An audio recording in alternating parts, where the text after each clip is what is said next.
అంతే. ఇప్పుడు చంద్రబాబు గారు 2 సార్లు ఓడారు, 2004లో ఈయన కూడా మేము రేపు పొద్దున ఓడిపోవచ్చేమో. ఎందుకంటే ఇట్లాంటి ఇష్యూస్ లో సరిగ్గా ఎక్స్ప్లెయిన్ చేయలేకపోతున్నారు కాబట్టి ఓడిపోవచ్చేమో. ఎందుకంటే అప్పటికి ఇంకా పూర్తి కాదు రాజధాని, పూర్తి కాలేదు కాబట్టి మేమే ఉండాలని వీళ్ళు చెప్పచ్చు, దానికి ఒప్పుకోవచ్చు జనం, తద్వారా ఇతను ఓడిపోవచ్చు. కానీ ఇతని ఆలోచన ఏంటి, నెక్స్ట్ 30 ఏళ్ళు ఉంటుంది, 30 ఏళ్ల పాటు అదే ప్లేస్ మీదనే ఖర్చు పెట్టాలి, నువ్వు ఇంకేం చేయడానికి లేదు.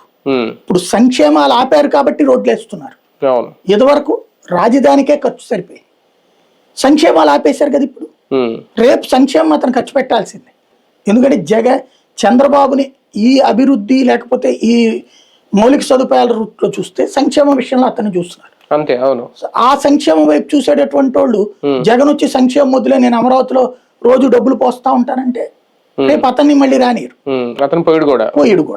కాబట్టి అక్కడ అతనేంటి, ఇవాళ కాదు 10 ఏళ్ల తర్వాత, రేపు ఇంకొక 5 ఏళ్ల తర్వాతన పవన్ కళ్యాణ్ ఉన్నట్టు 15 ఏళ్ల తర్వాతన అనుకుందాం, 15 ఏళ్ల తర్వాతకి పక్కకి వెళ్ళిపోతారు అంటే ఓకే.